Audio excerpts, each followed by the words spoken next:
Le récit de l'évangile selon Luc débute par la naissance de Jésus. Ensuite, Luc a démontré qu'en fait, Jésus est le Messie d'Israël venu pour annoncer aux pauvres la bonne nouvelle du royaume de Dieu et aussi qu'il est le véritable prophète de Dieu pour Israël. Dans cette section, Jésus entreprend un périple à destination de Jérusalem avec ses disciples, où ils rejoignent des milliers d'Israélites pour célébrer la Pâque, leur très ancienne fête traditionnelle. L'intention de Luc est de faire le parallèle entre ce voyage allant de la montagne jusqu'à Jérusalem et le long périple qu'Israël a connu par le passé, notamment avec Moïse, où ils sont partis du mont Sinaï jusqu'à la terre promise, d'où le roi David a établi bien plus tard Jérusalem pour capitale. Et donc ici, Luc dépeint Jésus à la fois comme un nouveau Moïse qui renouvelle l'alliance entre Dieu et Israël et comme un nouveau David qui rassemble le peuple sous son règne.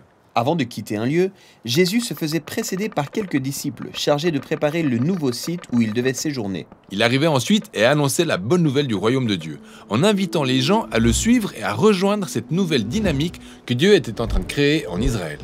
Cette section renferme bon nombre de ses enseignements et paraboles, montrant comment le fait de suivre Jésus nous conduira à repenser la gestion de notre argent, la résolution des conflits et notre attitude envers les pauvres. Dans chaque ville, Jésus créait des communautés de personnes auxquelles il enseignait à marcher en nouveauté de vie, de sorte que la cupidité laisse place à la générosité et la colère remplace le pardon. Et dans ces communautés, même les exclus sont les bienvenus. Ouais, ça c'est une bonne nouvelle pour les pauvres. Et c'est l'un des thèmes phares de Luc. Ouais, ça revient tout au long de cette section. Il guérit les marginaux, se rapproche des exclus comme les prostituées et les collecteurs d'impôts, en les incluant tous dans son cercle qui devient l'équipe du royaume de Jésus. Ce que les chefs religieux observent avec méfiance, et ils se mettent à critiquer Jésus. S'il est vraiment le prophète de Dieu, pourquoi est-il bienveillant envers les pécheurs et mange-t-il avec eux? C'est vrai qu'on peut appeler cette section la guerre des banquets.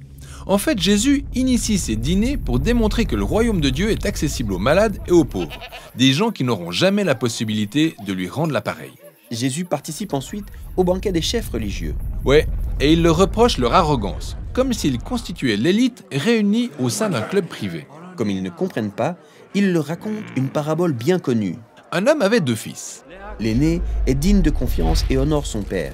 Quant au cadet, c'est une autre histoire. Ce dernier se rebelle, ramasse tout son héritage et part pour un pays éloigné, où il gaspille tout son bien en festoyant et en vivant dans la débauche. C'est alors qu'une famine survient dans le pays et le fils commence à manquer d'argent. Pour survivre, il est obligé de s'occuper des cochons de quelqu'un. Il a si faim qu'il cherche même à manger la nourriture des cochons.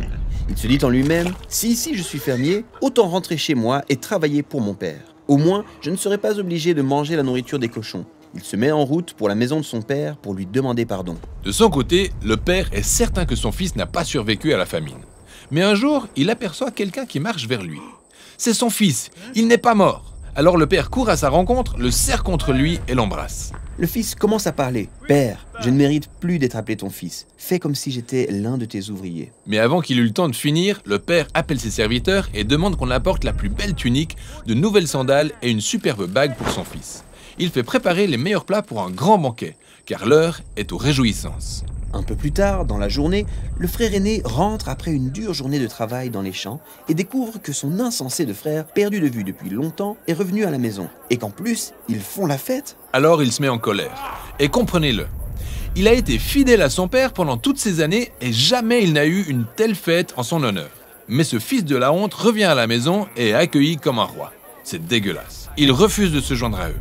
Alors, le père sort retrouver le frère aîné et lui dit « Mon fils, tu fais déjà partie de notre famille. Tout ce qui m'appartient est à toi. Mais il fallait bien faire la fête et nous réjouir pour ton frère, parce qu'il était perdu et maintenant il est retrouvé. Il était mort et il est revenu à la vie. » Jésus veut que les chefs religieux voient les marginaux comme Dieu les voit, soit des fils et des filles à arracher des griffes de la mort. La communauté du royaume de Jésus garde la porte largement ouverte à tous.